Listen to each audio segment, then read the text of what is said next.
we now discuss the axiom of electromagnetic force. So let's take up a force F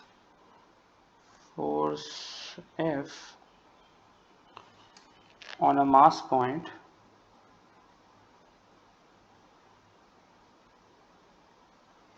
with charge Q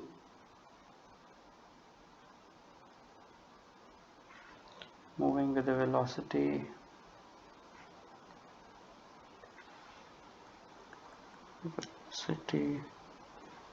V in a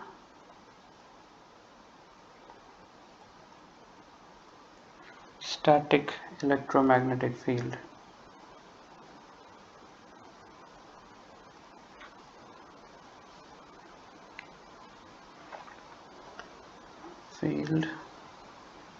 With the electric vector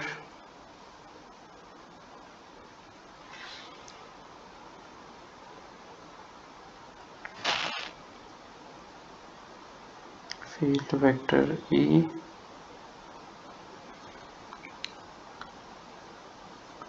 and a magnetic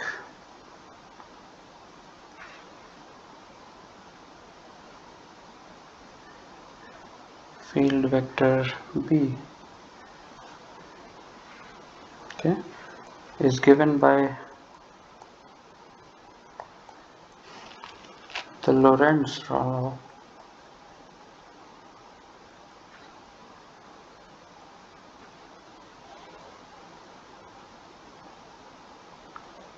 QA plus Q V cross B. This is equation 2.65.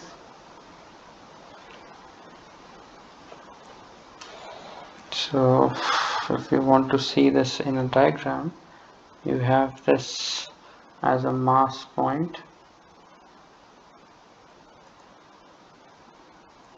Okay.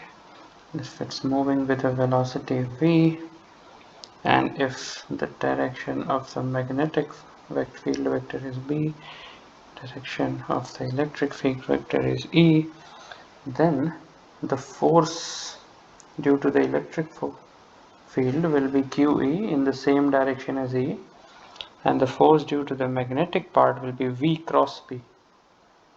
Okay, so this will be V cross B Q, and this will be perpendicular to both of them.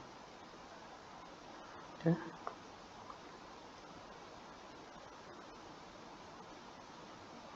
So this Q V cross B will be perpendicular to V and B. Okay. So the units, this F will be in newtons. If Q is in coulombs, E is in NC inverse, and B is in NC inverse M inverse second, and the velocity is in meters per second. You should also be aware that 1 coulomb is equal to 1 ampere second. Yeah.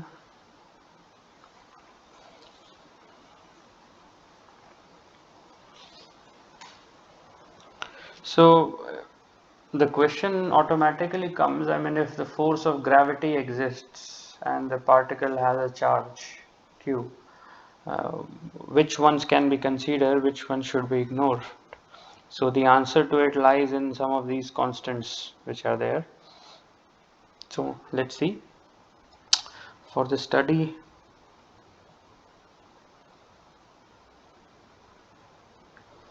of the motion of charged particles, now they may be either electrons or ionized atoms.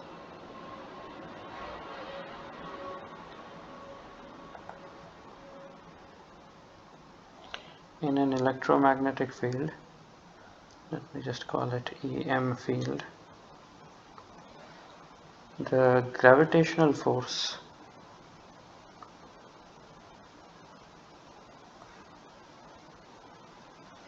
can be neglected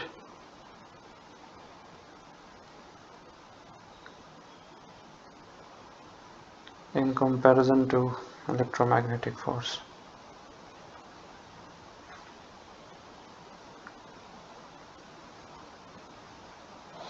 And the reason for this is, say, consider a proton which has a mass of 1.67 into 10 raised to the power of minus 27 kg.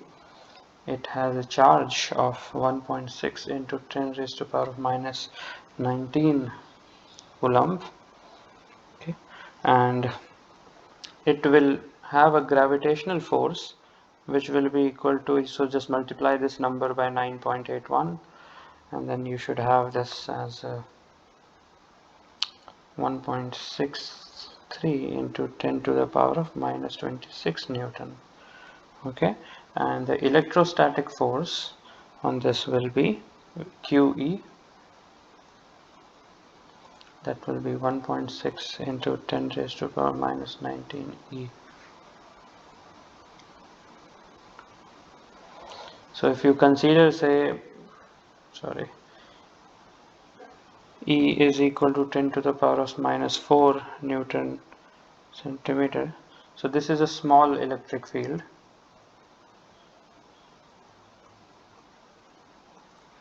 Okay, this would give us Fg by Fe as 10 to the power of minus 3.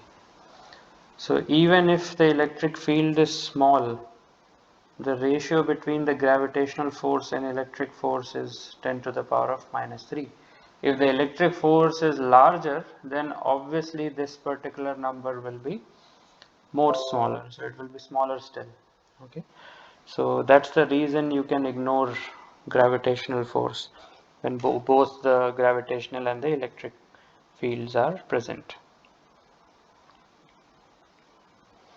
Okay, so this is also something you would have known about, the Coulomb's law of electrostatic forces. Perhaps you would have known it before learning this course as well, that if you have stationary charges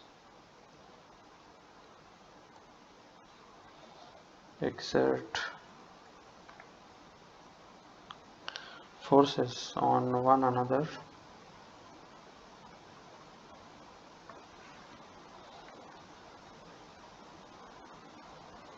according to the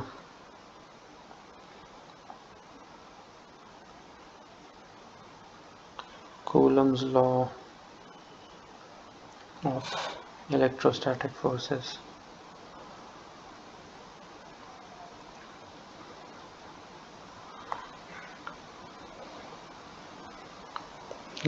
So if you have, say, two charges like this,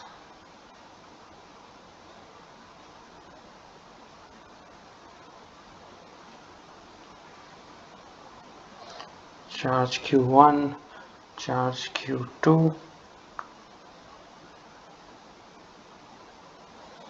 so this is the force on 2 due to 1, this is the force on 1 due to 2. Okay, and say your O is somewhere over here, R2, 1.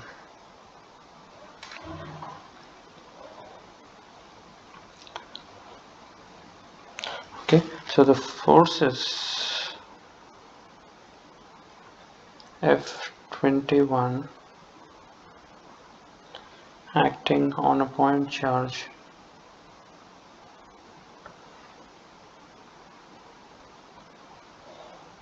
Q2 due to a point charge Q1 shown in this figure, which is on your right, in an intervening medium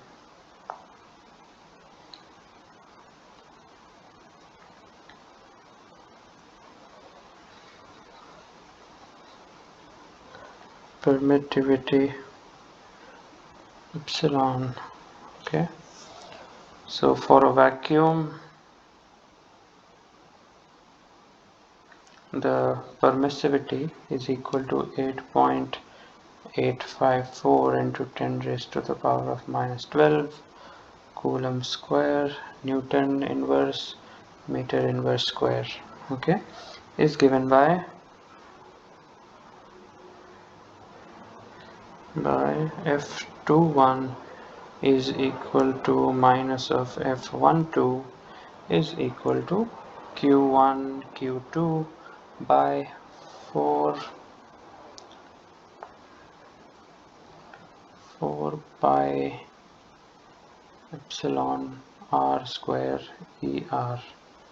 So it's clearly depends on its separation.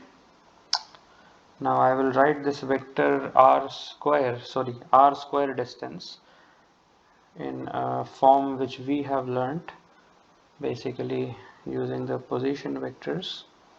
So this would be r2 minus r1, okay, as a vector, because ER has to be along this vector r2 minus r1, this vector, and this has to be divided by r2 minus r1 cube. Okay, so this is equation 2.66. So this is all we need to know about stationary charges and how forces act on them due to other charges. So very similar to this, we will have an axiom of gravitational force with actually similar looking expressions. So let's write the axiom of gravitational force.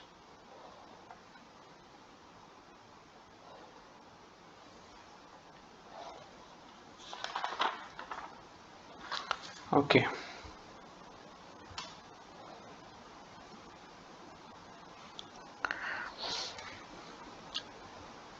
So the Newton's law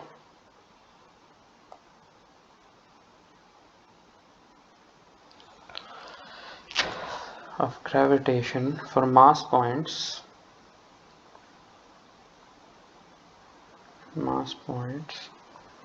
okay, so you know that it will be a mass points, it's a similar looking expression like this, okay, like the one for the electrostatic force.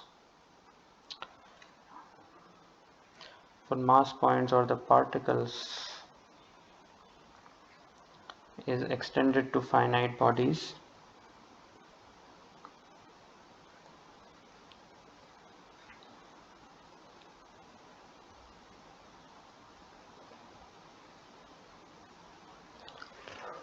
In the following axiom.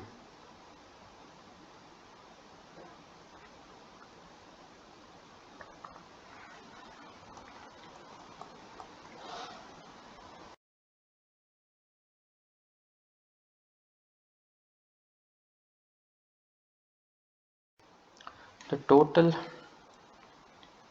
gravitational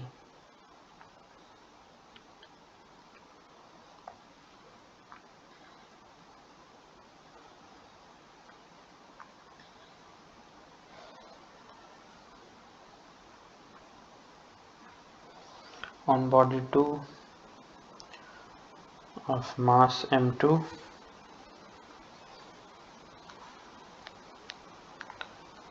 due to body 1 of mass m1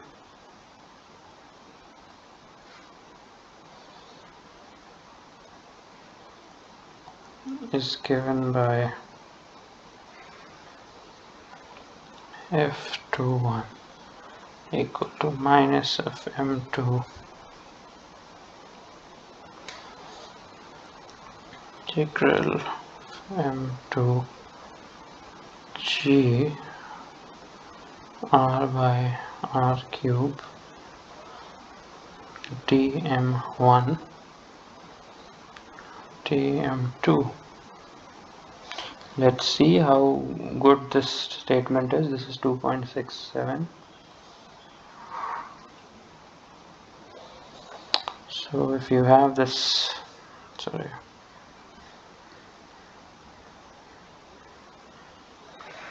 this is body 2 of mass m2. Take up a small tm2 in this. This is a particle p. Okay. This is b1 comma m1. Okay, and this is q. So this can be dm1. Okay, so this is point q. So this is a vector going from q to p.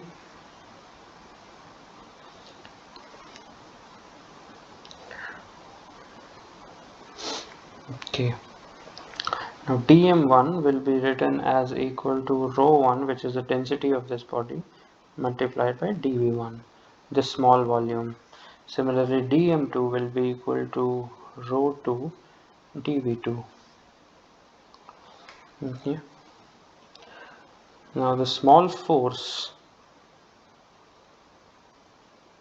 on 2 due to 1 will be equal to minus of g dm1 dm2 by r square. Clearly this is vector r,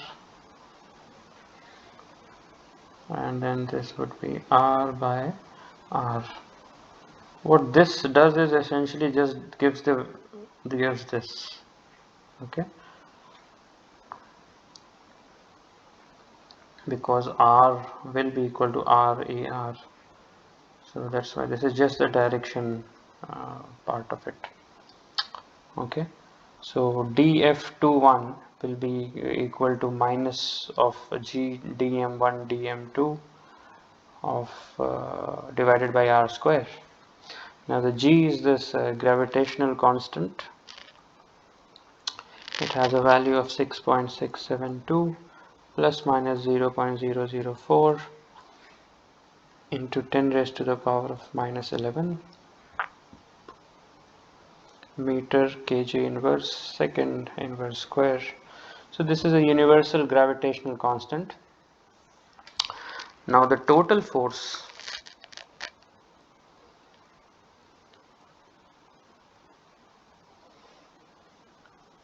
sorry, this is m1, right? Otherwise how would we do this integration? Okay, sorry. So the total force F21 is called the weight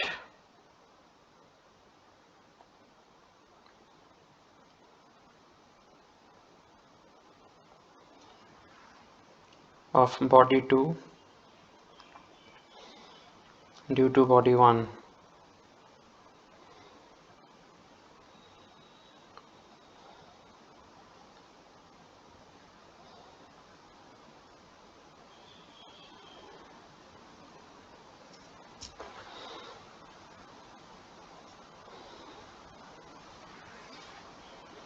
Okay.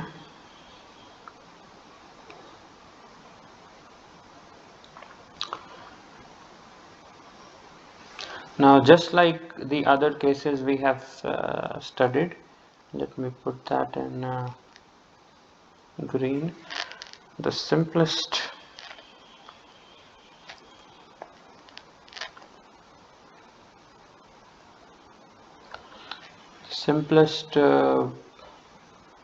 resultant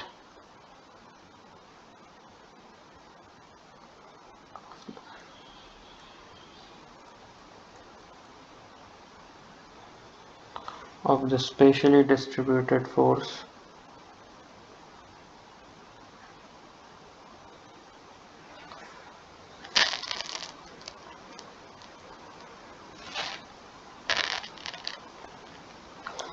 is in general a wrench.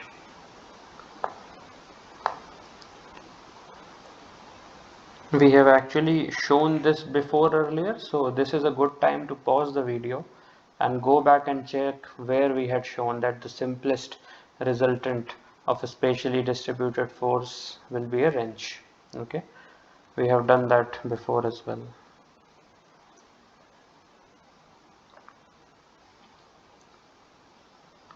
Okay, now if the simplest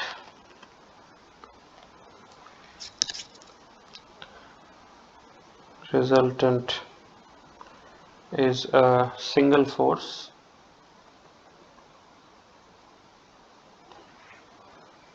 so without the moment obviously, then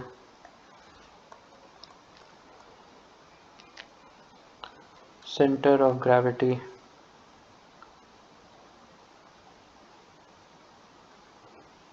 G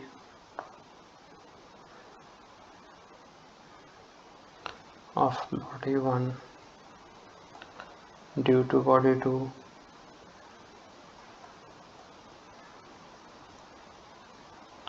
is defined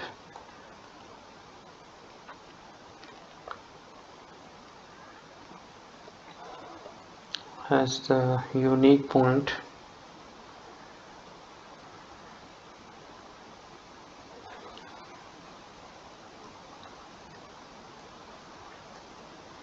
where the whole mass m1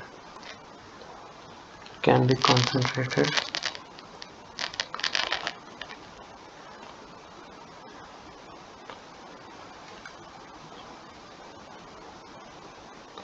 so that force on it due to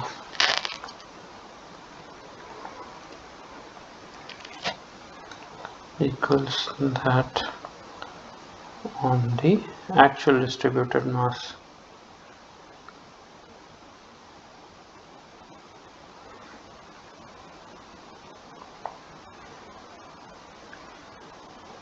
So for a uniform sphere, actually it's not a good idea to write this center of gravity with G, okay, since G is a constant. So what I'll do is I will just call this as GC, okay. So for a uniform sphere,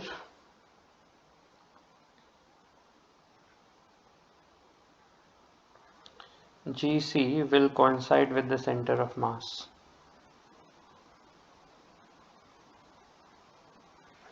And remains unchanged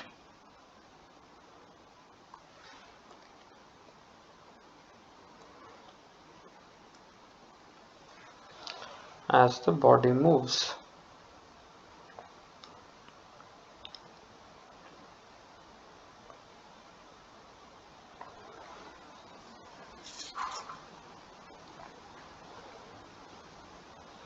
But this in general it will not be true. In general you have to treat the GC as separate from the center of mass, okay.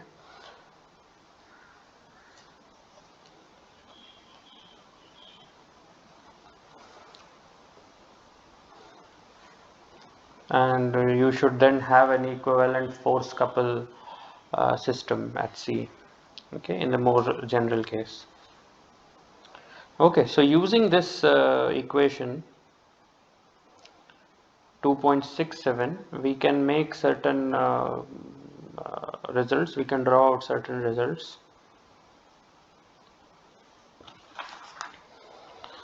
So the following hold.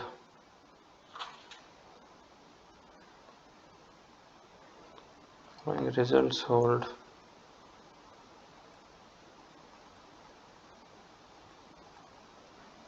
Due to equation 2.67. So the first one is for radially symmetric. So by radially symmetric, it means the density will depend only on r, not on theta. Okay. theta or phi, sphere of mass m, radius r,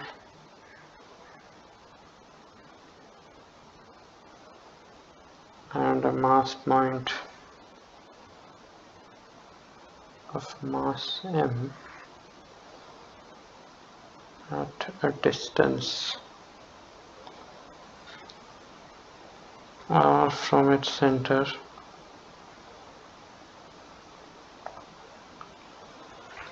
So if you have, say, okay, this is as close as a sphere O, and then you have this mass m, and this is the direction er hat, this is the distance r, okay, and clearly there will be a force between them. This radius is r, mass is m, okay. If m is outside it, like it is shown, for m, small m is outside, okay, that is r is greater than r, then the force is equal to gmm by r square. This is 2.68.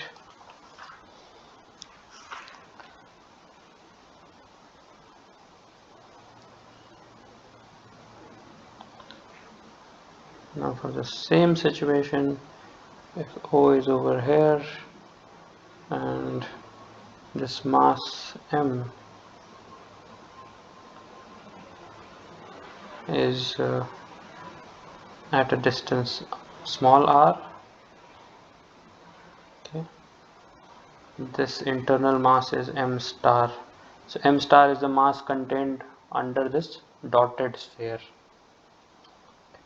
Okay, then the force. So for m inside m, that is r smaller than r, we have F is equal to gm star m by r square. This is 2.69, where m star is the mass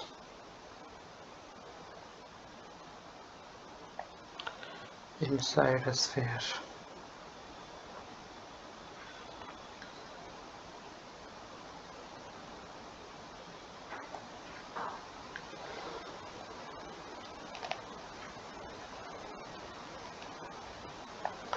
For a uniform sphere,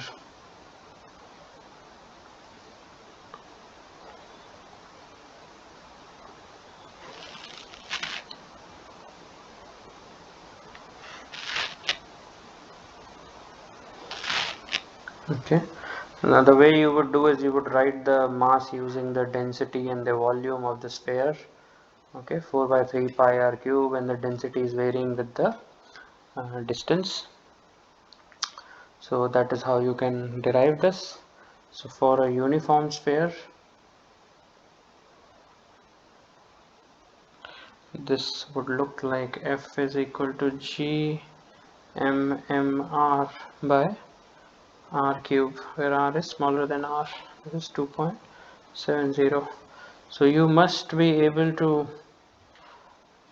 prove these, meaning 2.68, 2.69 and 2.70. They are very easy to do.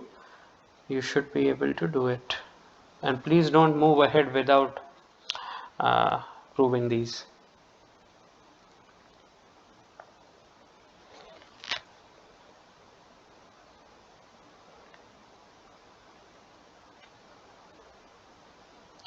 The resultant force between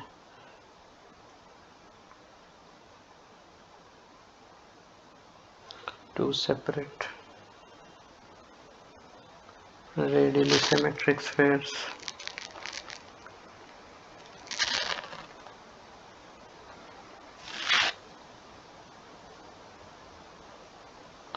of mass m and m with centers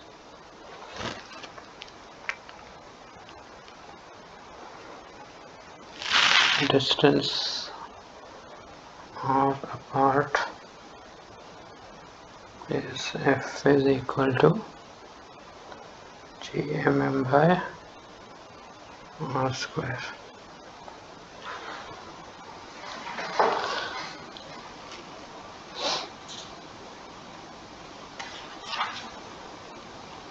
So if you have, say, this capital M, this is small m, this distance is r, then the force will be gmm by r square. So this also you should be able to derive. How do you have to derive? All these derivations follow from equation 2.67. Okay, so you have to start from there all the time.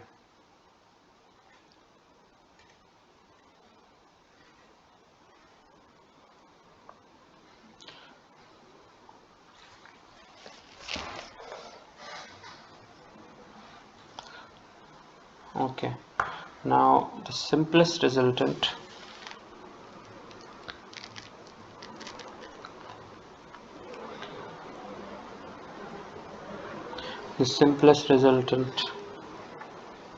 of the concurrent gravitational force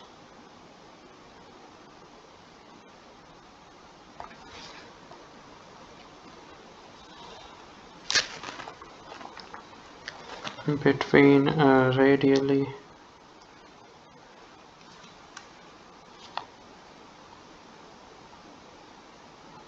symmetric sphere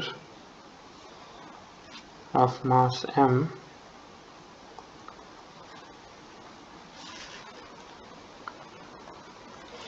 and an arbitrary body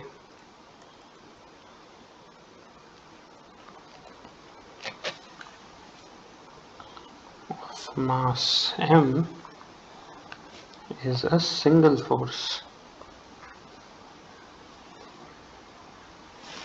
which is F equal to minus gm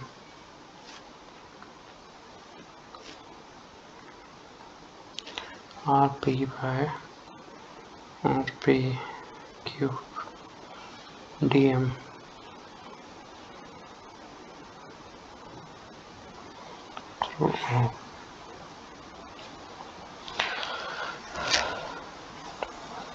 2.43a. So let's see this figure. You have m, you have small m, okay, and you have a small part of it which is dm, which contains the point P, okay, and then you have C as the center of mass and G as the center of gravity. So okay, this will be dF is equal to minus gm dm by rp whole square, rp by rp.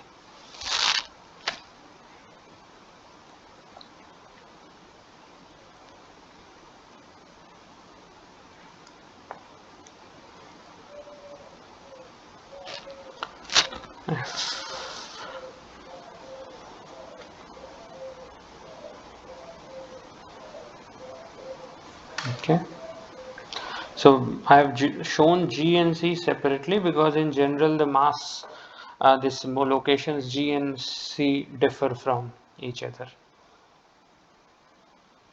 Okay, so if you want to write it, the center of gravity, let's say the center of gravity GC, okay, of M due to capital M is minus GM M RC RGC. Okay, let me just say RGC divided by R cube G is equal to minus GM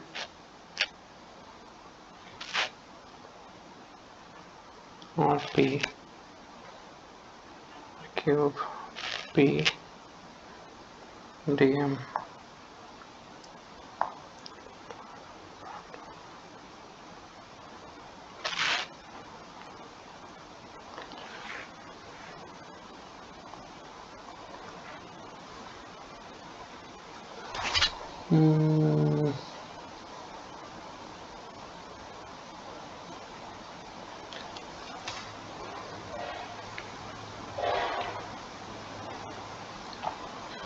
Okay, now let's take up a case in which this small m is small, okay, compared to the sphere. So this is O. So the size of the body is small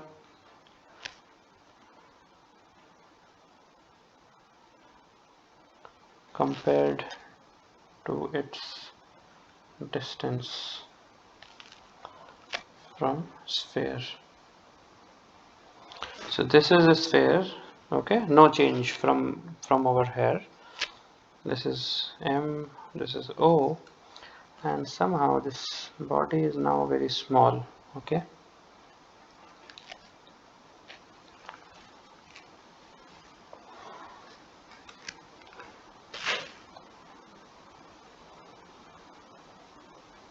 So let's call this D. If this is C, let's call this as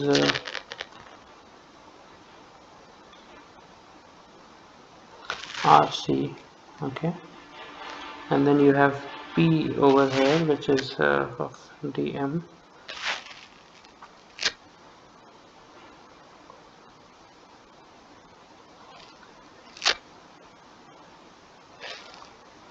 This will have a small force dF, okay.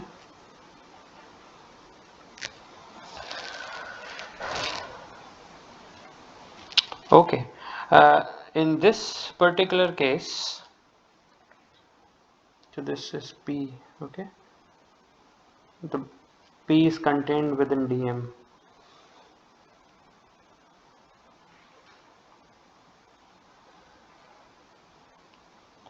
So Rp is equal to Rpc plus Rc, okay, and this will almost be equal to Rc just because Rpc will be too small, okay. Now in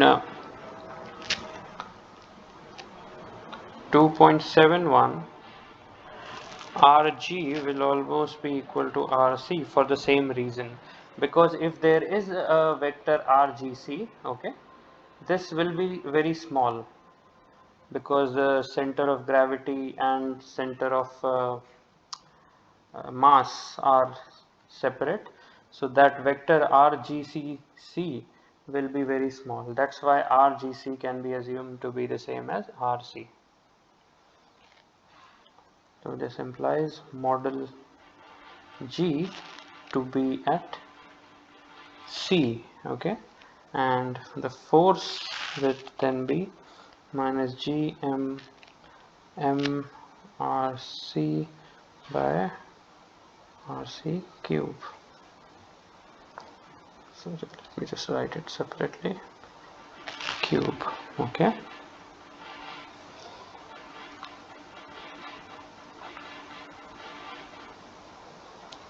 Now in this particular case you clearly have d of RC much smaller than 1. You can also have a situation in which, say something like this, that this is d, which is the so-called size of the body, and over here now you will have a C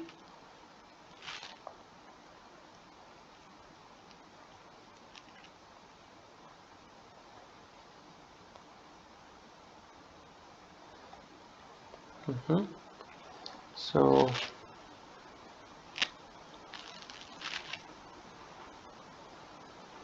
now this shows, this what I have done over here shows that this RC is quite a big vector. Okay, so this is dm. Let me draw it like this.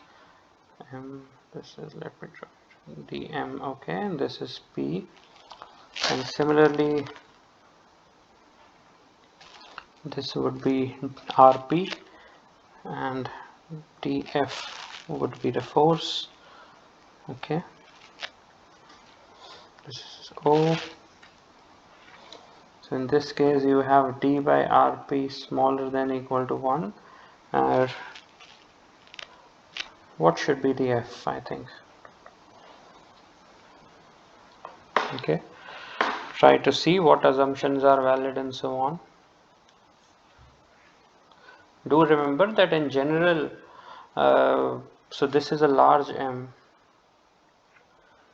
located far from M. Okay,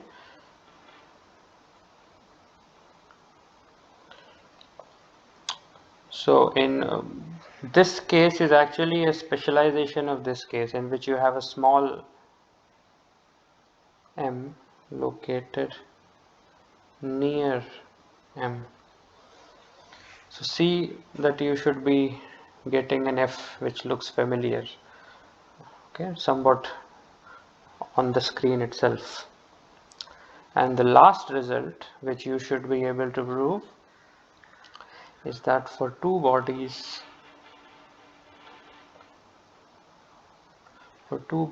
of arbitrary shapes, okay, until now we had at least one sphere, okay, but now we have two bodies of arbitrary shapes whose sizes d1, d2 are small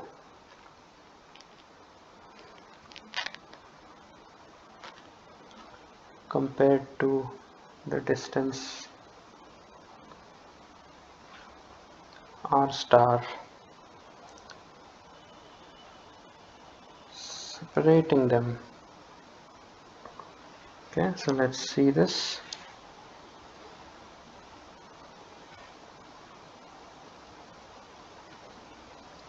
So C1 is the center of mass over here. This is body 1, okay. Let's say it has a size d1.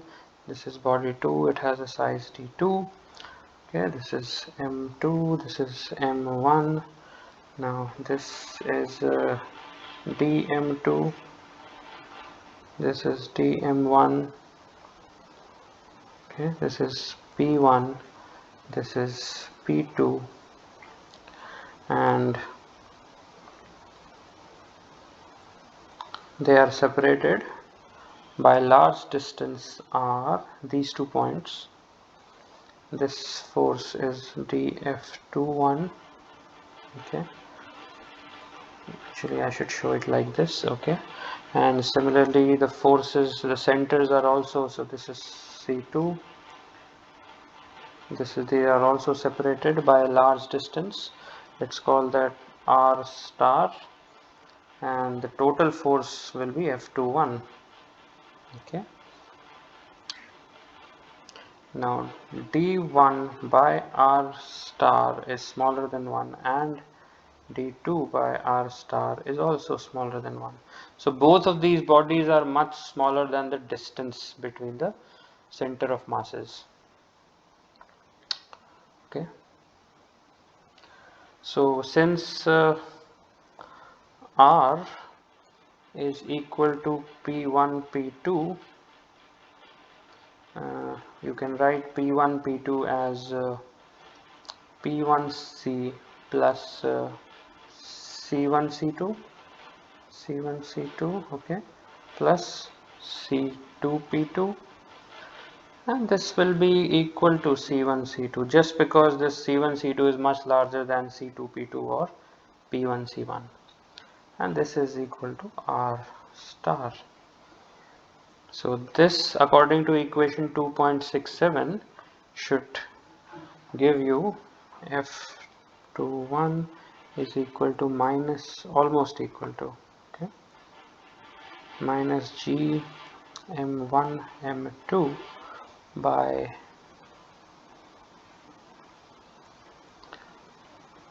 let's put it, R star square R star R star. Okay, so you should be proving this. Okay, this is an exercise but not worth ignoring. Okay, please do this, because the whole crux of engineering subjects is the assumptions, and this is perhaps the first or one of the few early examples in this course where you are having to make assumptions and seeing how the results change under those assumptions. Okay, so the validity of assumptions is something which you are learning over here. This exercise is very important for you. Okay, now let's try to set up a model for the Earth's gravitational field.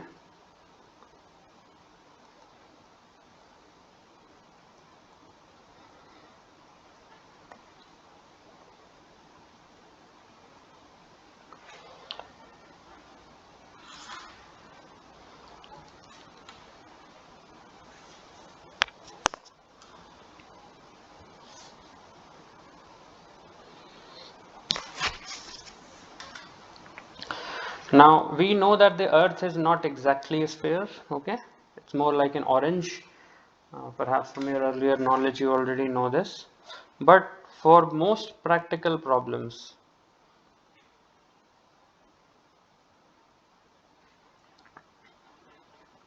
okay, we can ignore the following.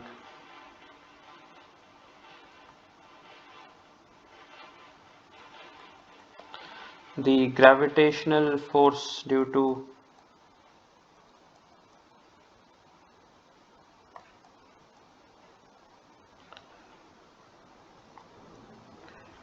to its non-spherical shape.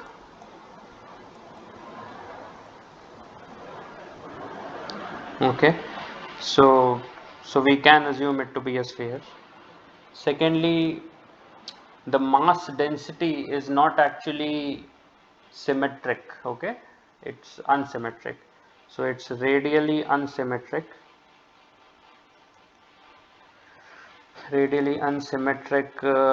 Mass density, and let's see, and its rotation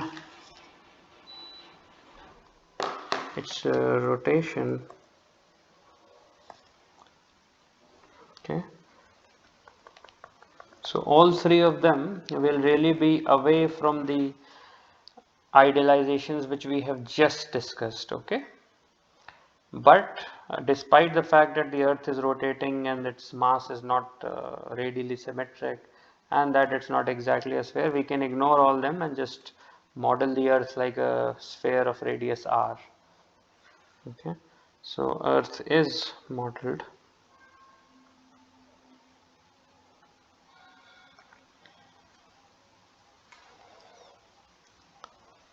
as a radially symmetric sphere of radius r as 6395 kilometers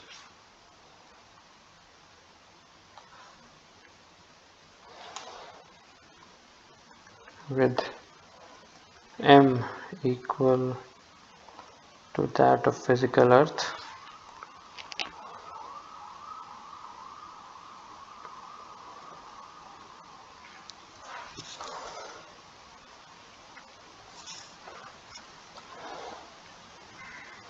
So then the gravitational force by Earth on a mass m at a distance r, okay, that is given by this 2.68 and 2.69. Where did it go? Over here, okay.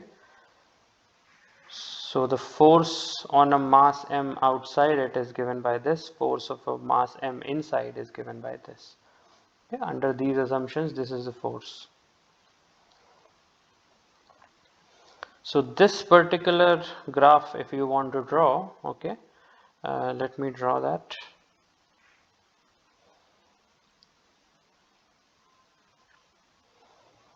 So equation 2.68 and 69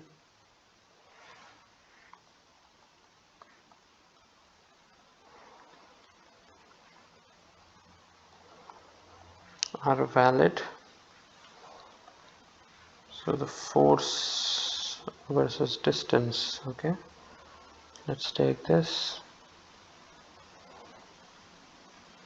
So this is an r square, so you have this value as for 1, 2, 3. Okay, so this is r by r. So at r is equal, small r equal to capital R, this value would be equal to gmm by r. Okay, and any value which is greater than r, then this falls off, this graph falls off quadratically. If a value is greater than r, then this is like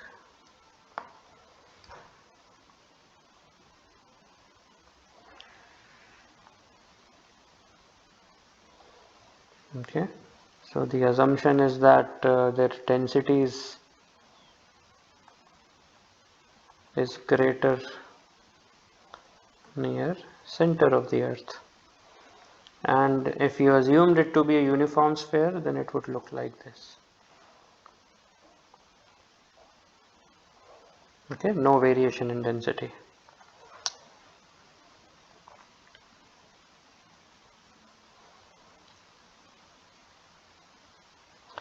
Okay, so that's why you have this non-linear, because the density is higher as you are towards the center of the Earth.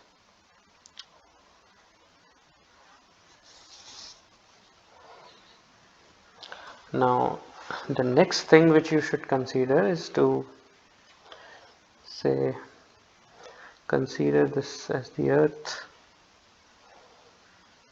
okay, and then you have a mass somewhere over here,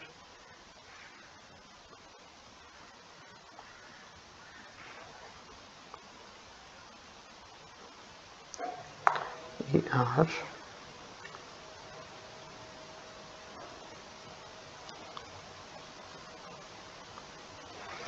then W naught, G naught, I'll explain. You have R, it has capital M, and this is clearly G. H is the height, and then R is the distance from the center to this mass, okay.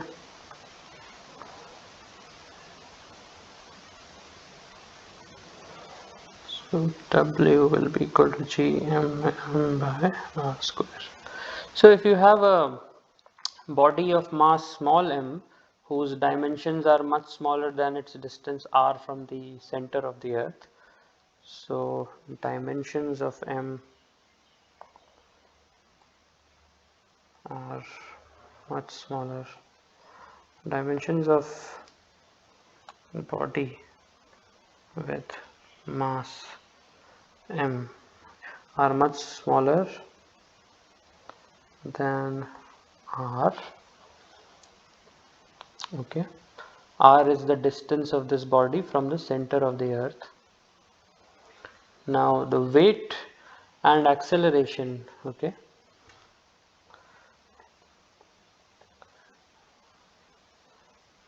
weight will be given by this, mass is rho gv, or gamma v is the weight density.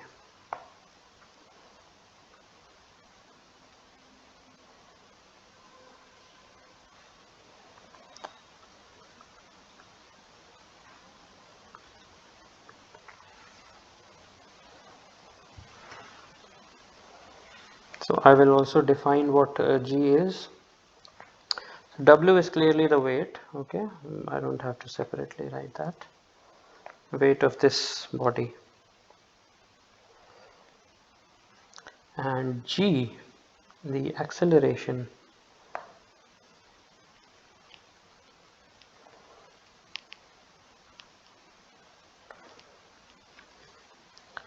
of its center of mass c in free fall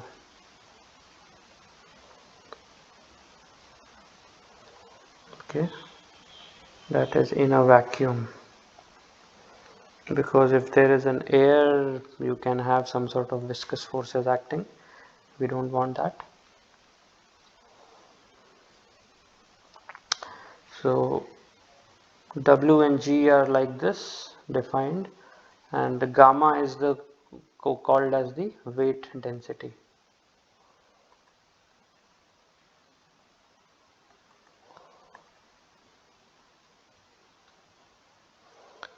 So at the surface of the earth, now if this point is actually, this mass is brought over here, so this mass is not actually circular, okay, I've drawn it which looks like a circle but it's actually not. So once this mass is at the surface of the earth, then W and G at surface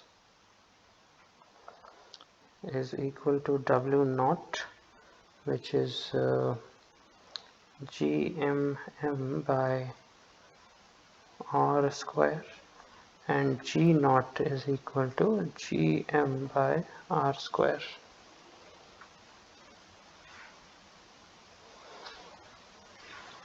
Okay.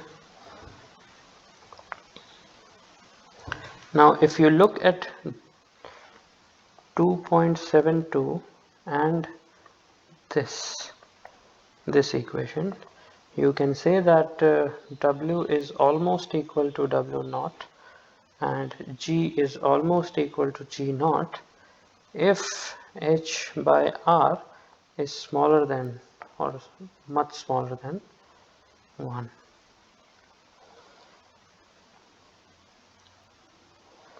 Okay, so numerically this error is 1% error for H smaller than 30 kilometers. So if your mass m is within the 30 kilometers, okay, it's still in the atmosphere because the atmosphere is much higher than this one, okay.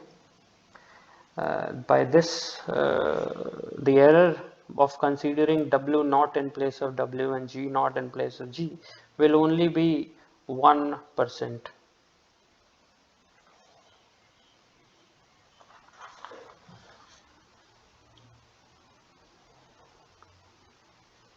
Okay, and this is the radial part of it. Now the other is the clearly the angular part of it. So this is over here, okay, and this is what you had seen. Now the other case is if you have the angle of G, okay, so G, as you know, acts somewhere like this,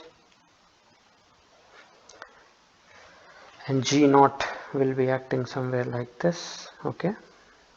It's on the, so it's the same mass, it's just that at two separate positions we are showing it. Now for 1 degree variation in the direction of G naught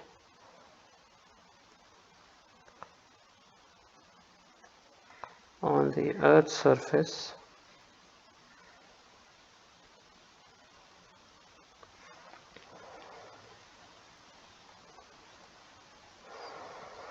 the corresponding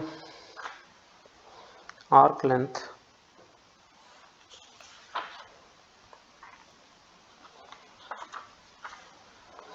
S is equal to R by pi by 180 is equal to 111.7 kilometer. This implies that if you have like a 0.01 variation, let's see the direction in of G naught varies by less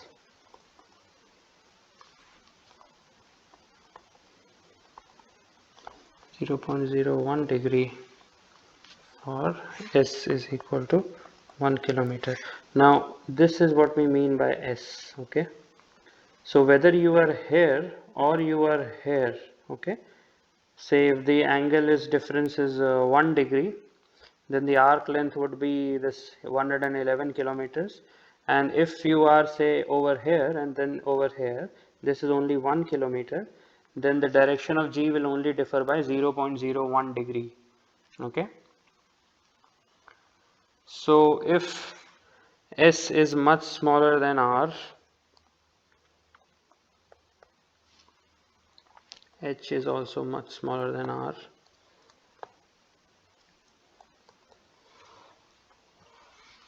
near the surface of the Earth,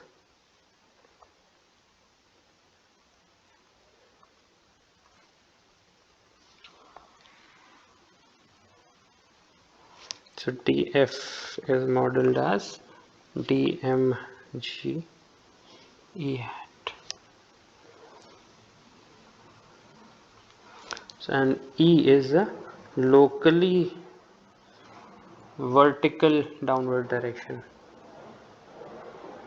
Vertical downward direction.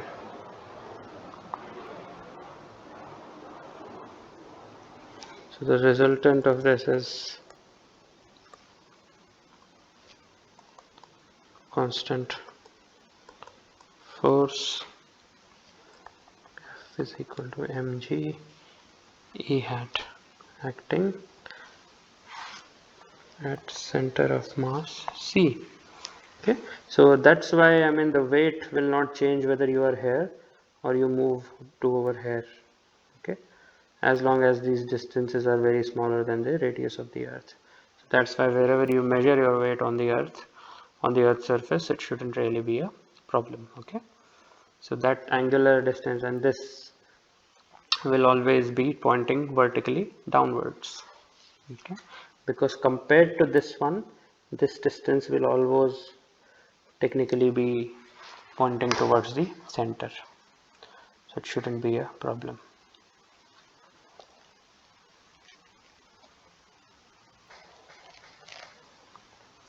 Now the last part over here is that if you have two uniform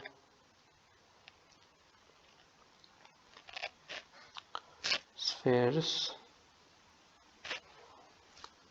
of mass 5 kg each with centers 10 centimeter apart, they attract each other with a force of 16.68 into 10 raised to the power minus 8 newtons. Okay, this you can calculate by the G m1 m2 by r square. Okay, now the weight is actually equal to 49.05 newtons. Now you can see, okay, this is at the surface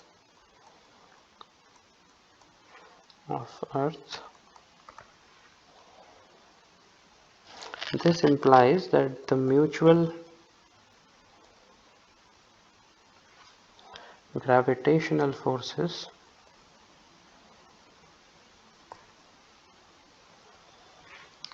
between objects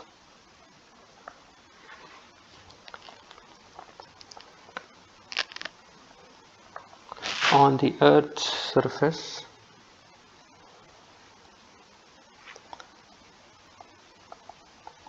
are negligible compared to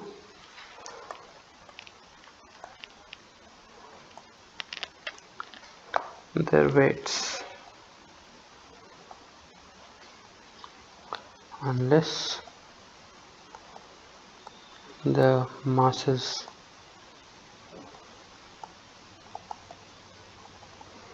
involved are very large. You can notice that if the masses are very large, then this value of weight will be very high. Okay. Sorry, if this, because the weights will multiply themselves. Okay. So if two large numbers multiply each other, it gives a larger number. So perhaps at that situation they can start to compare with this, but not further. Okay. So we'll now be going over the free body diagram and the reaction of supports. This is normally the first step if you have a given situation, to be able to draw the free body diagram, and then eventually we apply the Euler's axioms over it, which we have learned. Okay. So I'll write the most important part of it in words, then I'll go through over some points, and then I'll show you some specific examples which may not be a complete list from the textbook, but it will give you a fair amount of idea of which forces to consider and which to ignore in a free body diagram. Okay. So to apply Euler's axioms,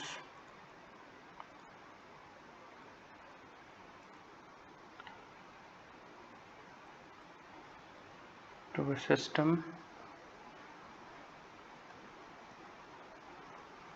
consisting of n connected, unconnected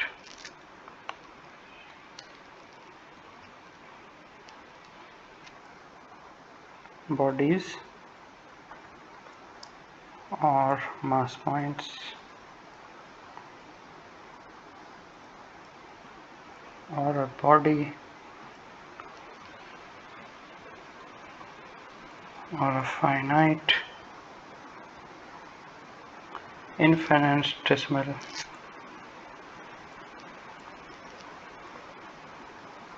part of a body.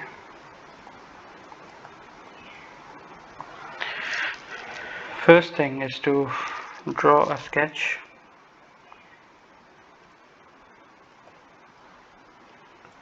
of the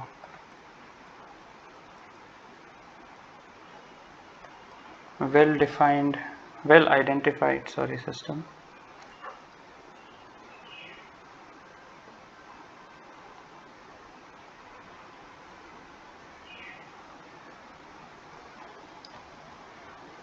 In isolation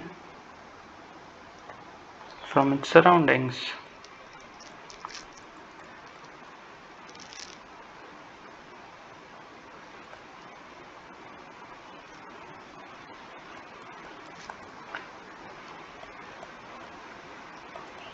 Then show the external forces and moments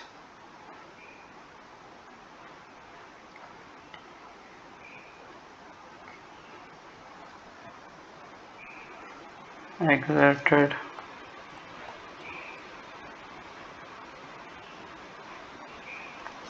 by the surroundings on the system. Okay, it looks really funny. surroundings system.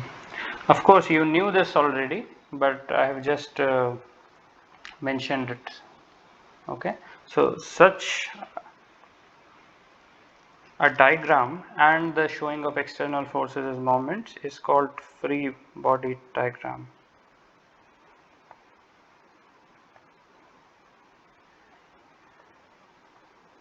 Okay, so every word of this is important. You have to draw a sketch of the well identified system in isolation from the surrounding, and then we have to show the external forces and moments exerted by the surroundings on the system.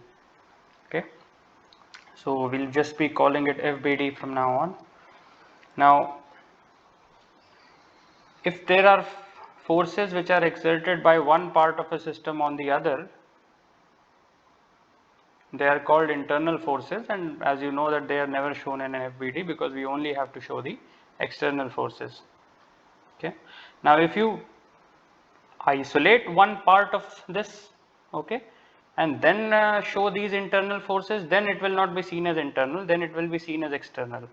Okay, so if you isolate one part of it, and then for example if you have something like this, okay, so there may be some internal forces over here which you do not have to show if you choose your system like this. Okay, but on the other hand, if you take up one part of it, okay, and then this internal force over here must be shown if your system is over here. Okay, assuming this is the other part of it. So it really depends on what your system is. Okay, then you have these inertial forces, okay, forces like the centrifugal force, the Coriolis force, the accelerations of a point, acceleration of the center of mass, and so on. So these terms do not appear in the free body diagram. Okay, now the reason we do not show Coriolis force, centrifugal forces, or the say this minus m acceleration of center of mass, these sort of inertial forces, is because we want to eventually use the Euler's axiom. Okay, and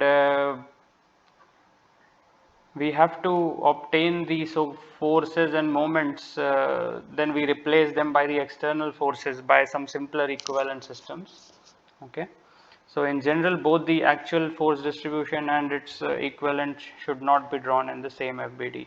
So if you have a force system, okay, draw the force system, whatever be the complicated force system, you convert it to the equivalent force system or the resultant force system.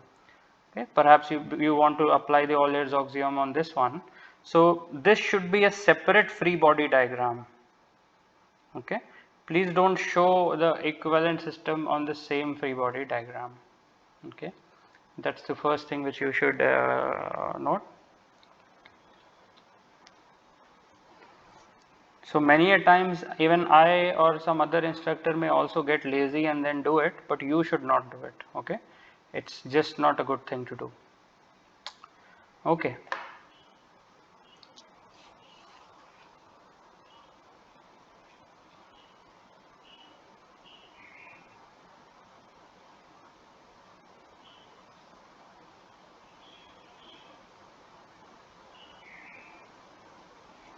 So how you define the system and the surroundings will many a times be not very obvious. Over the course of learning of this course and perhaps courses in the future, you will also get an idea of what to consider in a system and what to consider at the surrounding. Okay, now that's where you have to learn by experience. I mean, this is not something which can be told that always choose this as the system or that as the system and so on. So this is something which you will learn about as the course progresses, and the more examples you try to solve, the more you become better in choosing the system. Now what comes important for us is about the reactions of the supports. So let me briefly discuss this. The loads exerted by the supports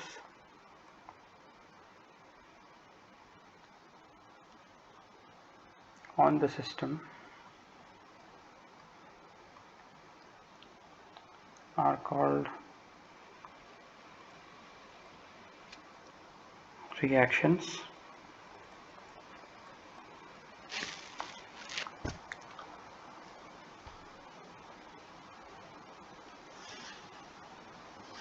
So this will be an important part of what we will be discussing now, and perhaps something new which you may have not been very comfortable doing before. Okay, so support reactions are what we'll be discussing.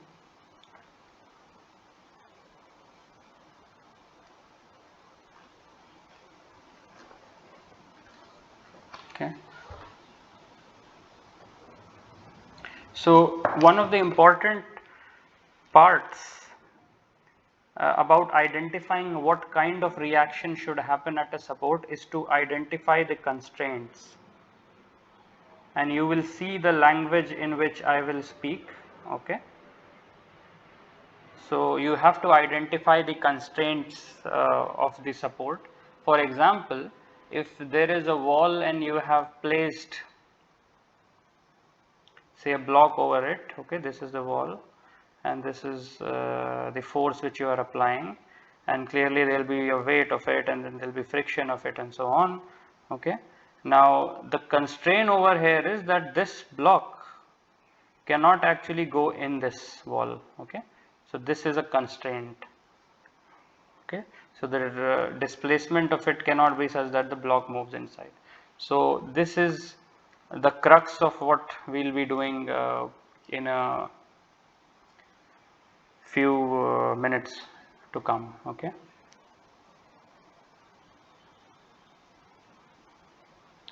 and see, you already know that about the friction force is that you have to take a guess. Okay, you take a guess of the direction, and if it all seems fine, you get an idea about the signs which you get. Okay, if the signs turn out to be negative, then you know that the friction was actually acting in the opposite direction. But here is an important point to note. I should write it in a different color. While drawing FBD, no attempt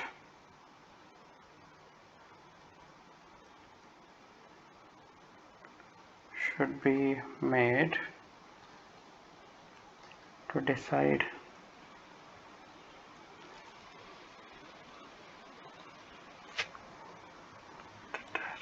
the direction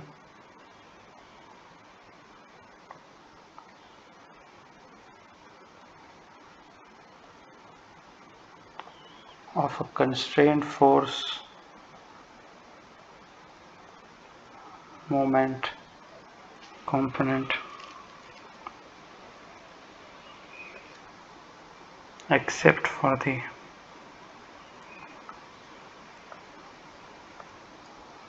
friction force.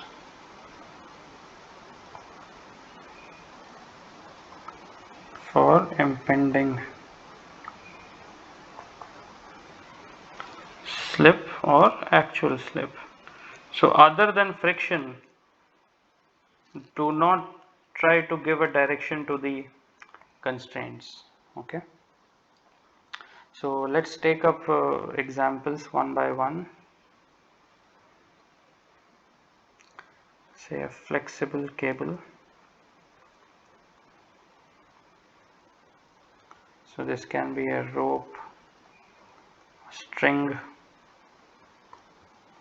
belt, okay, and so on, is idealized. I am writing the first one in words so that you can keep the important words, as a perfectly flexible one-dimensional body. One-dimensional body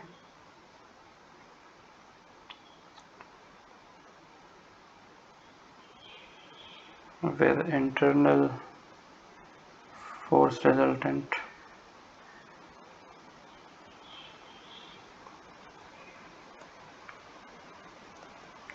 being a tensile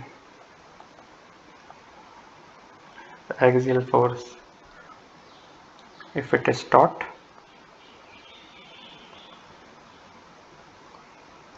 and 0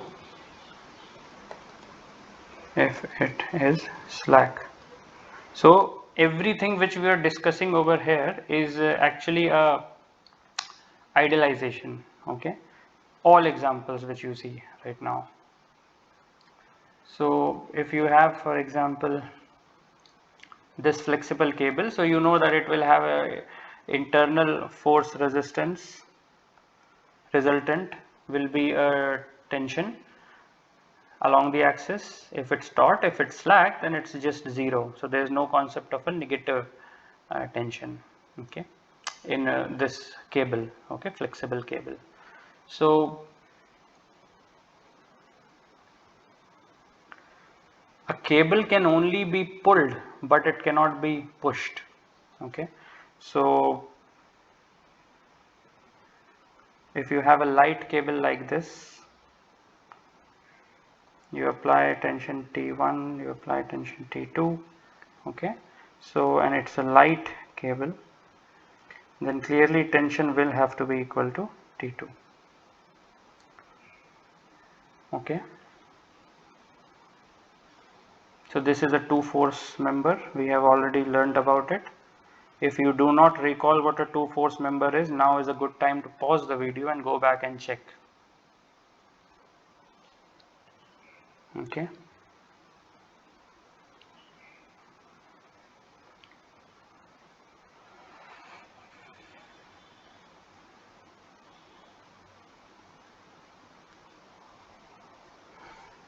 Okay, now take up a light bar. This is also a two force member. This is how I'll be writing a two force member, okay. So the two-sided displacement constraint at the points of connection along the line joining them, so it can apply a force F as a pull or a push. So if you have, for example,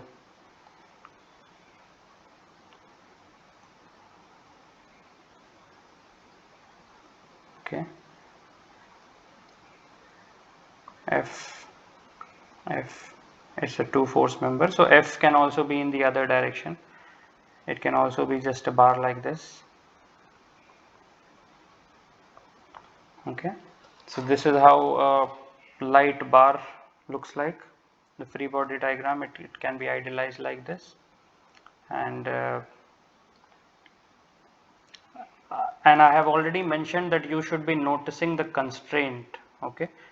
So in this case, so the constraint provided by a light bar, okay, is that a two-sided displacement constraint at the points of connection along the line joining them. So this is how the constraints are. There is no displacement on these two ends, okay. So that's the part about light, this one.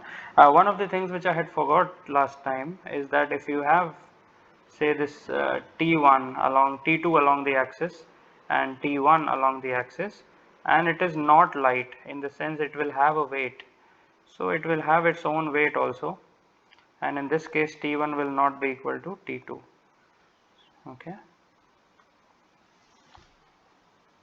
So you should try to check whether this is a two force, is this a two force member,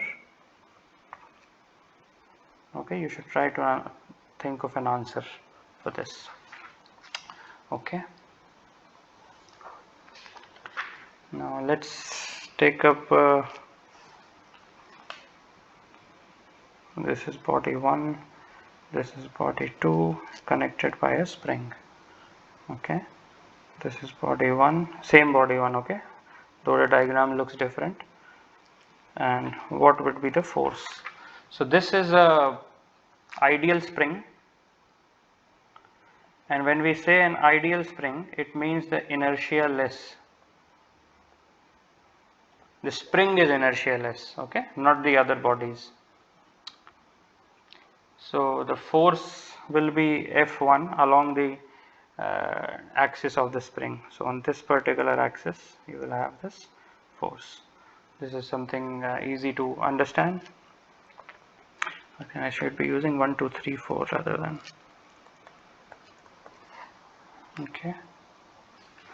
You may also have a torsional spring, okay, like the one which is used in clocks. I mean, not the digital clocks, but the old-fashioned clocks. Okay, they are made up of torsional springs. So you should really look up the understanding of a clock. Okay, so if you have this as body 1, this will be C1. On the other hand, if this is a torsional spring 2, 1, okay, this is, so if I draw body 1 over here, I should have this C1.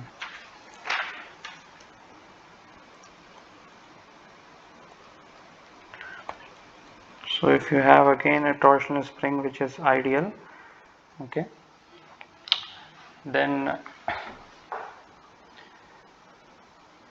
this time if the extension over here for the spring was E1, then the force will be F of E1. Similarly, if the twist in this is a theta, okay, from its original position, if the twist is theta, then the moment C1 of theta will be applied. Okay, this will be along axis again. So please look up the working of a clock, okay, the hand one, the hand watch or the clock, the old ones, and perhaps you will be able to understand well about torsional springs from there on. Okay.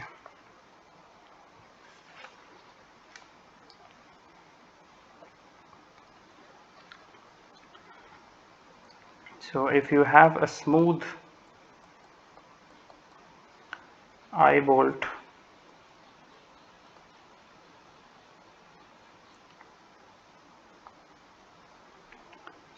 say you have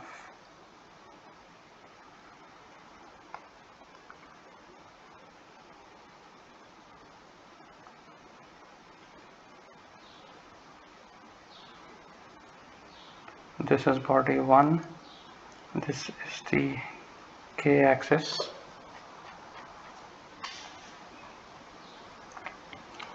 Okay, so this is a smooth eye bolt or a ball bearing.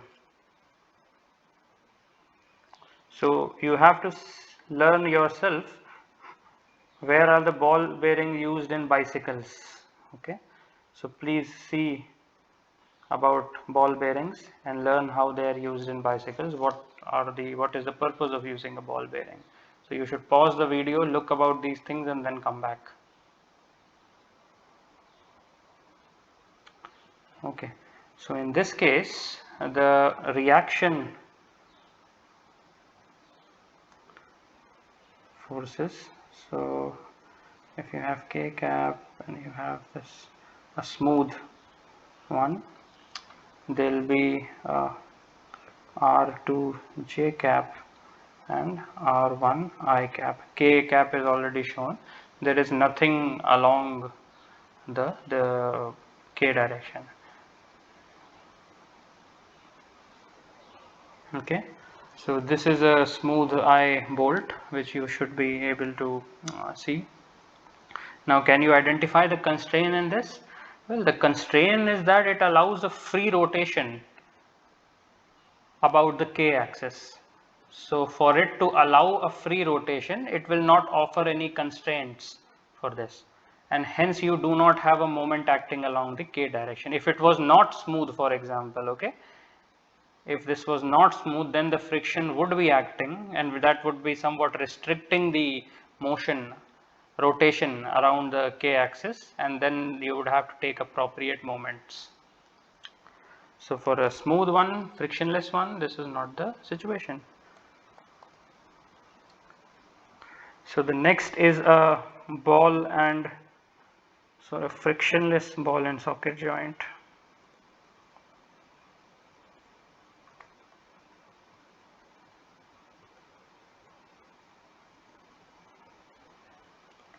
Okay, so hip has this joint. Please learn about it through pictures or videos and then come back. The human hip has this ball and socket joint, and many a times if you have to if people require some medical aid, then you put an artificial ball and socket joint over there, so you can read about those things. Okay,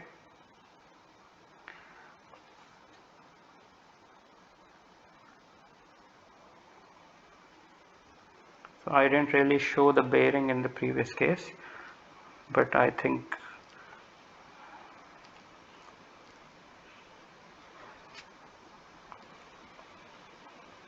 so it allows a free rotation along k-axis. You would see that in your cycles as well, bicycles, so you can just look it up. Okay, from the front view this will look like this. So if this is the stator, outer part is stator, and this is the rotor, so it will rotate, and the ball bearings allow a as free rotation as it possible without any friction. If the ball bearing was not there, then you would have contact between the rotor and the stator while it moves, and then there will be wearing, and because of the wear there would be failure. So ball bearings is where we use. Okay, okay, so similarly a ball and socket joint, for example, has a socket like this. Okay, and then you have a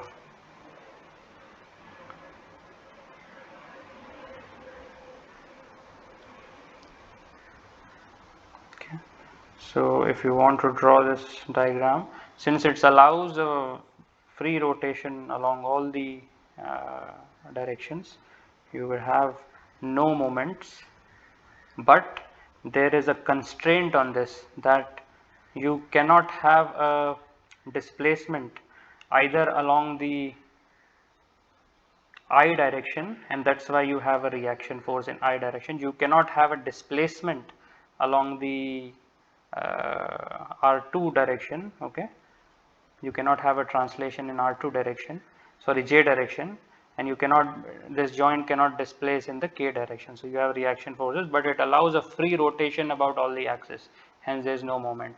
Look over here in this smooth I bolt. Okay, this particular bolt can only freely rotate, but it cannot translate in the I and J direction, hence you have a reaction force in the I and J direction. So identify the constraint correctly and it will all be okay.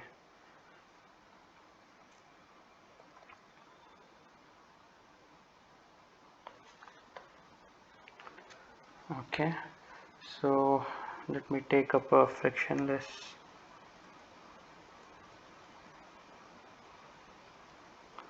Clevis joint.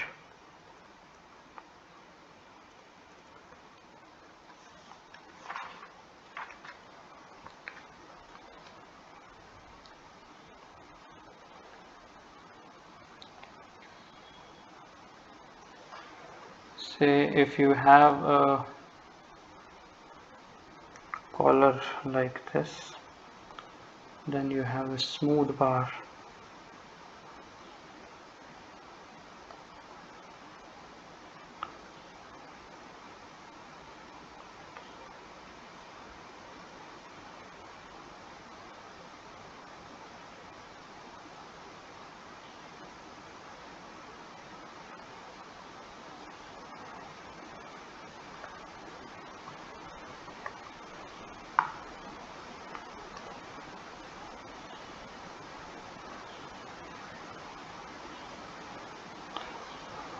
Okay, so and then let's put up this body over here.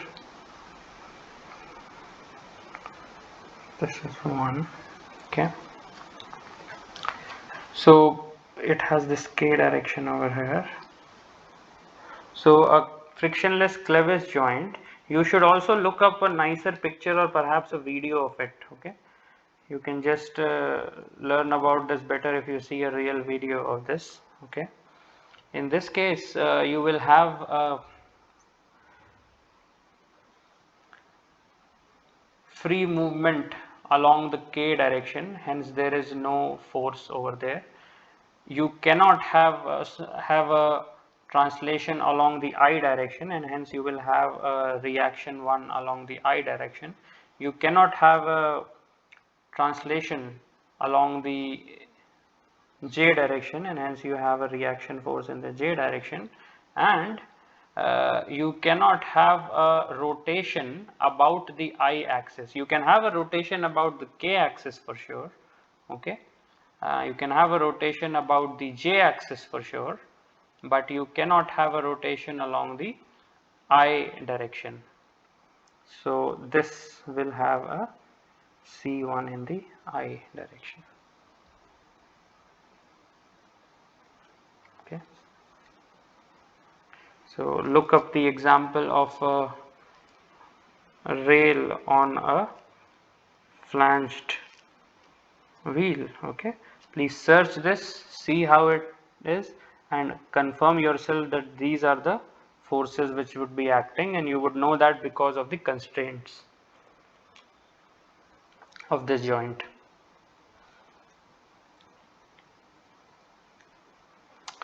Okay, so if you have a smooth rod on a collar,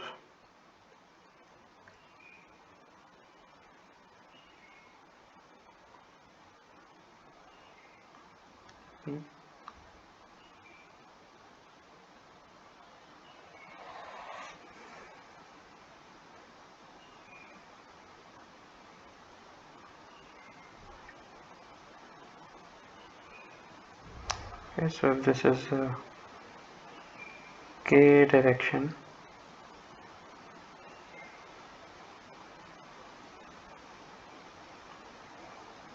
okay,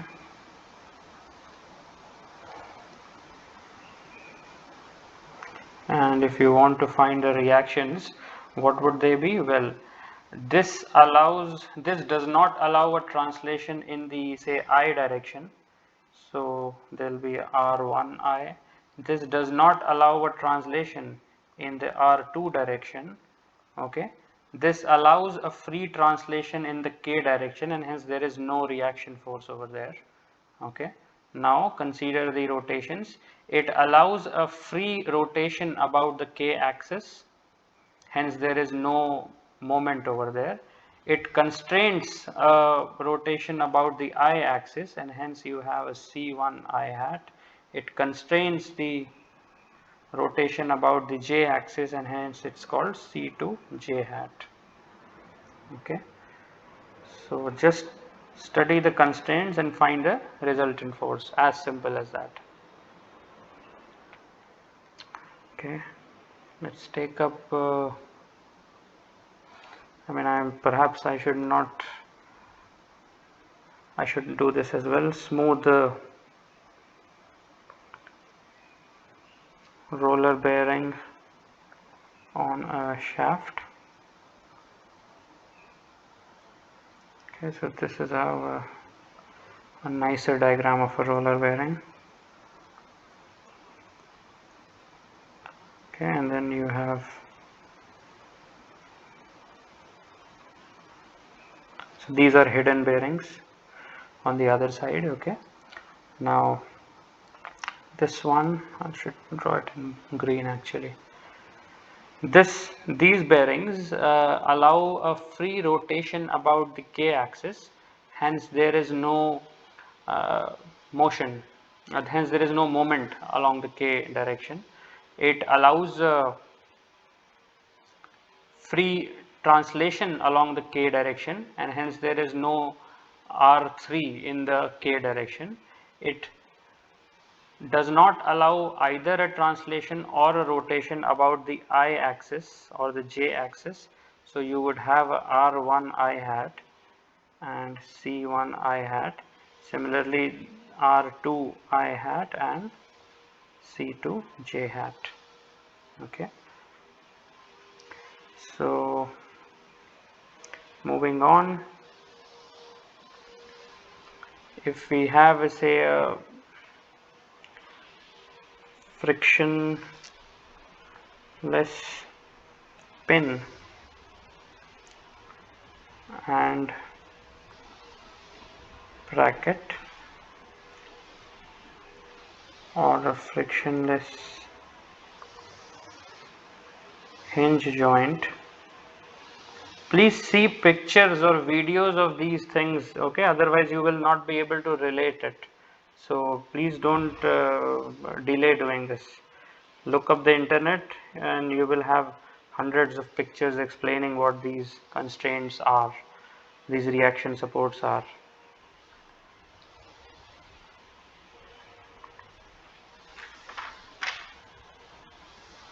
Okay.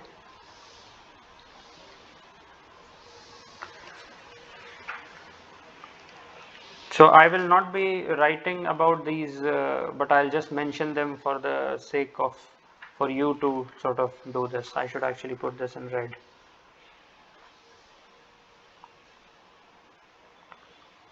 Your textbook also has details about it. You should be able to do this.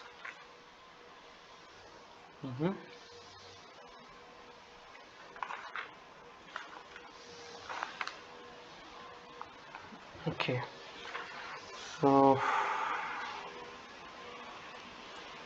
let's take up a smooth pin joint,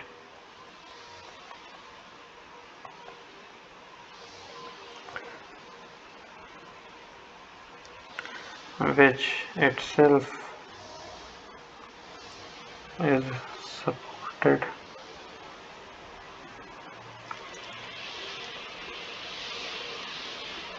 on smooth light balls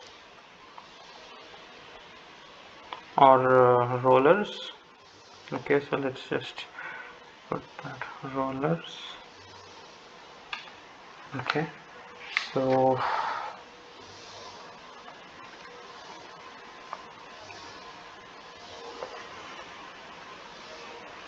I'll just show the hinge one. This is how a hinge joint looks like. The rest of the things you can see. Okay, a hinge allows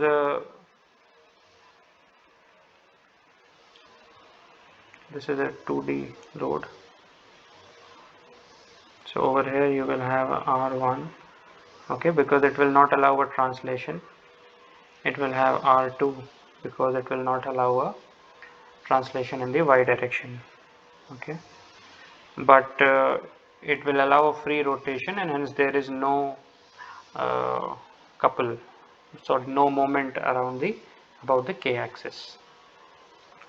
So if you have a smooth pin joint on a roller, so let's see, if you have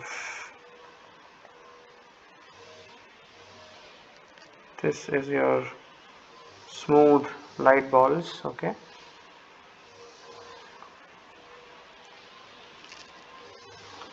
this is the pin joint I and J. Okay, now in a, this is the point O. Okay, so in a 3D case you will have n in this direction, and then there will be a C1 along the I direction. Okay,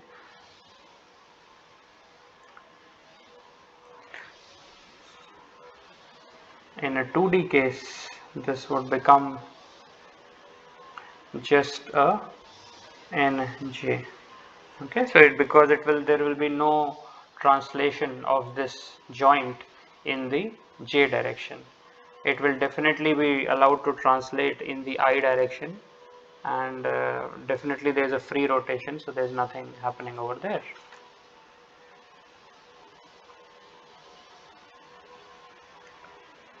Okay, so the pin support is free to move in directions I and k, while the pin itself is free to rotate about the z axis relative to its support. Okay, Now then we can move on to a welded joint. So you must have seen any weld process. If you do not know what a weld is, you should look up the net again, okay, and find out what's a welded joint. It is actually fixed. A welded joint is a permanent joint. A nut and a bolt or a screw is called a non-permanent joint. Okay, so welding is a permanent joint, or the word also may be built in. If you see any of these words, okay, then it means that you have to apply a fixed joint. So this is, for example, a bar which has been fixed at point O into this wall. Okay, there's welding over here and it has been fixed. So if I separately take this out and this is point O, well, uh, there is no translation of this in any direction, hence I am just showing it by a reaction force R. It will be made up of R1 I cap plus R2 J cap plus R3 K cap, and all R1 R2 R3 R1 R2 R3 will all be non-zeros, because this joint at O is not allowed to translate in the I, J or K direction. Similarly, there is no rotation of this about any axis. So I will just show it by C, and that will be shown by C1 I hat plus C2 J hat plus C3 K hat. Okay. So this is how it would look like in a 3D.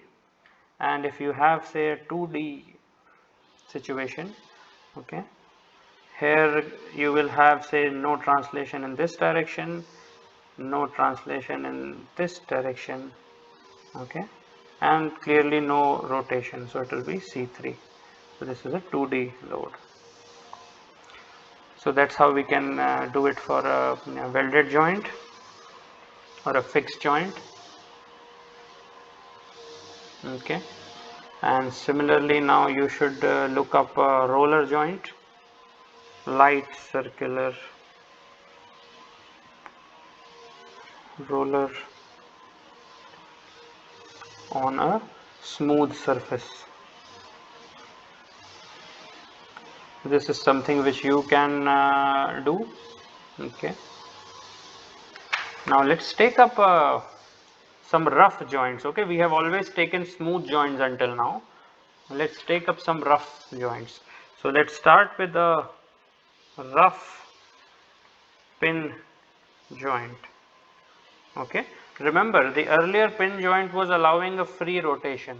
Okay, and this particular one does not really do that. So let me first draw it over here. Okay, so this is a pin joint and this will be I hat J hat O.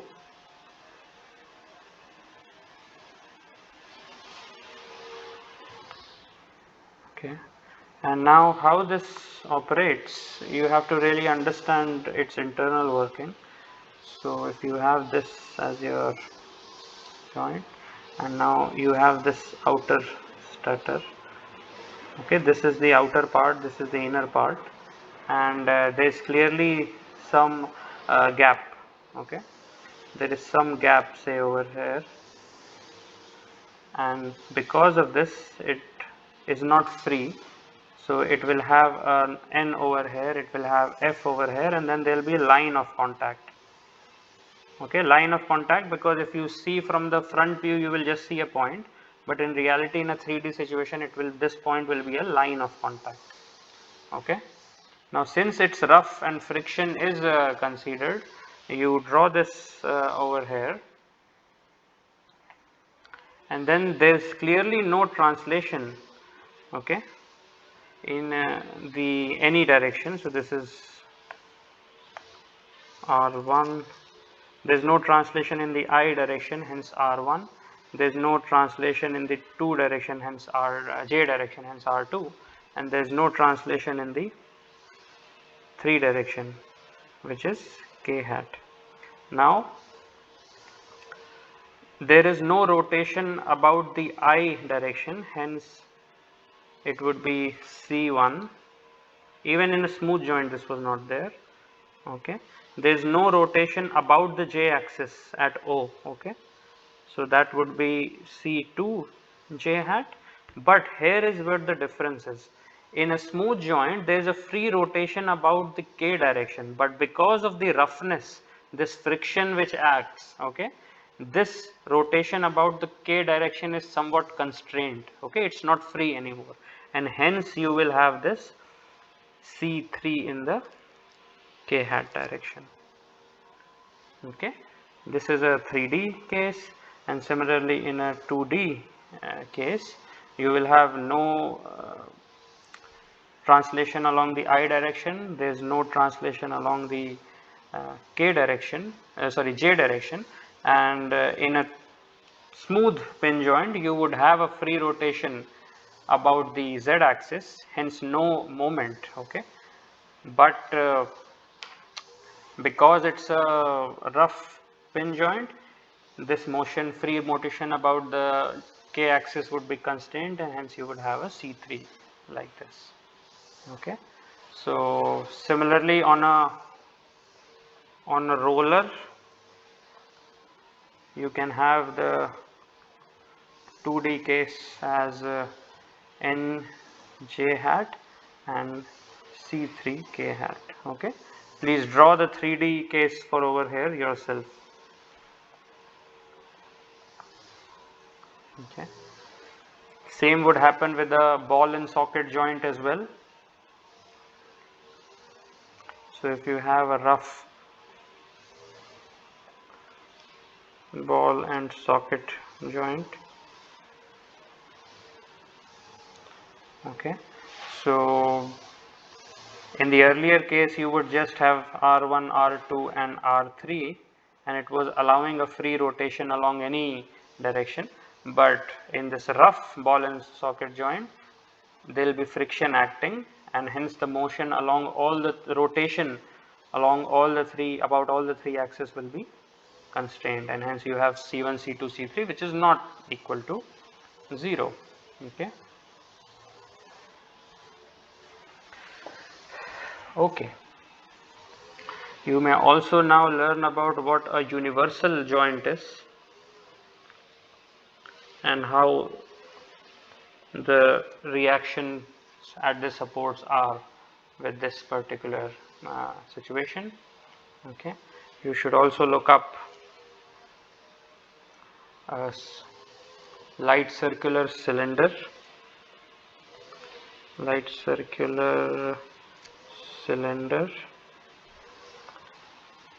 roller, cylindrical roller, cylindrical roller on a rough surface. Okay, so this is something also you have to learn yourself.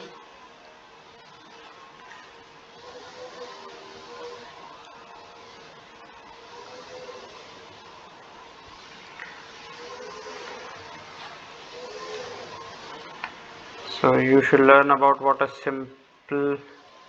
simply supported means. Okay, it means a light roller system. So these are some important terms which keep on coming up in your problems. Okay, so say if you have a roller like this, it's a planar situation I am taking, and this is your, and so this is your O. Okay, so you will just have a normal force N perpendicular to this. Okay, similarly if you have say a roller like this, okay, any roller, say a road roller which you see on the roads, okay, for laying out the roads, and what would be the force on N support? That would be on this joint, it will just be a N. Okay.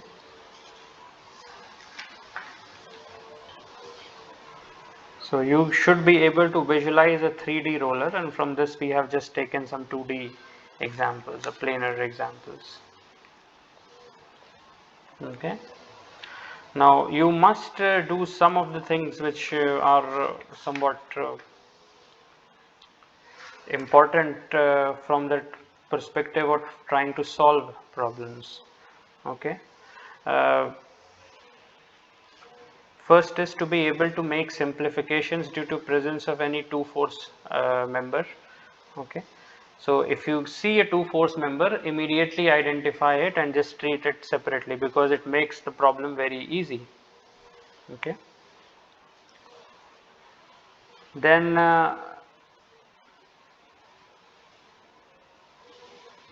if you are showing like a support reaction, okay, say on this over here, from the surroundings on this joint, say, okay, and you have shown the support reaction as say R1 or R1 and C1, I am not putting both of them. Again, at the same point, if this point is shared by two connecting bodies, say like this, okay, so if you draw it for this one, you must take an equal and opposite, and you for this one you will just take in this direction. Okay, so you have to take an equal and opposite one, and this is because of the third law.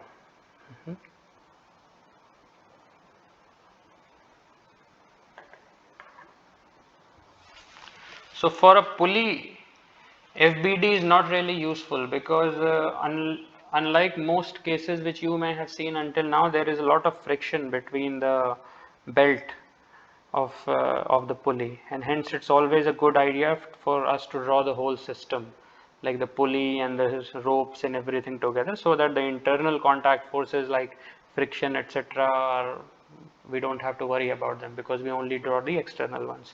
So just the FBD of a pulley is really not a good idea ever. Okay, and gone are the days where you had smooth pulleys. So nothing is smooth in reality unless it's specified in the problem. Okay, unless it is specified, everything will be not smooth or rough. Okay.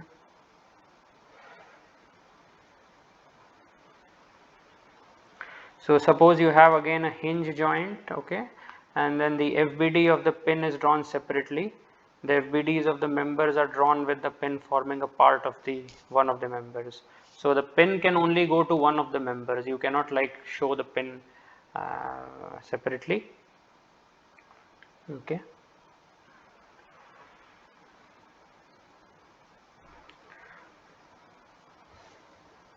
Unless you want to show the pin only separately, I mean, so you have to take that choice between whether you want to take it as a part of a whole system or the pin as a separately, but it can't appear twice. Okay, so this is one common mistake which many students do.